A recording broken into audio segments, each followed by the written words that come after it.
Қазақстандағы президент сайлауы логикалық тұрғыдан өте түсінікті және дер кезінде өткелі тұр деп санайды неміс Бундестагының депутаттары. Парламентарий Карин Штренстің айтуынша сайлау дәл осы жыл өтуі тиіс.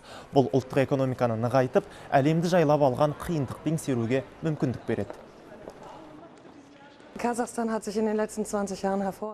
тәуелсіздік алғаннан бері елдің ішкі дамуында да, халықаралық аренадағы қызметінде де толағай табыстарға жетті. Президент сайлауын биыл өткізу туралы шешім экономикалық дамуды одан әрі жалғастыруға, ішкі тұрақтылықты қамтамасыз етуге және елдің алға қойған мақсаттарын жүзеге асыруға ықпал етеді. Меніңше, халықтың өзі көтерген бастамаға негізделген бұл шешім жан-жақты қолдауға лайық.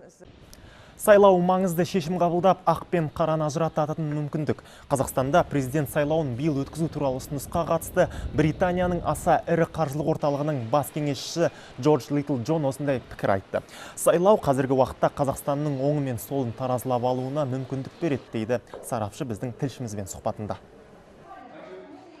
Біздің Қазақстанмен арамызда аса тығыз іскерлік байланыстар орнаған. Жақында Қазақстан премьер-министрінің Британияға сапары кезінде бірқатар екі жақта келісім шарттарға қол қойылды. Атап айтқанда, біздің институт Қазақстанның ұлттық банкі мамандарының білімін көтеру мүмкіндігіне ие болды. Осындай жоспарларды жүзеге асыру үшін әрине елде саяси тұрақтылық болуы тиіс, ал алдағы сайлау соның кепілі дер едім.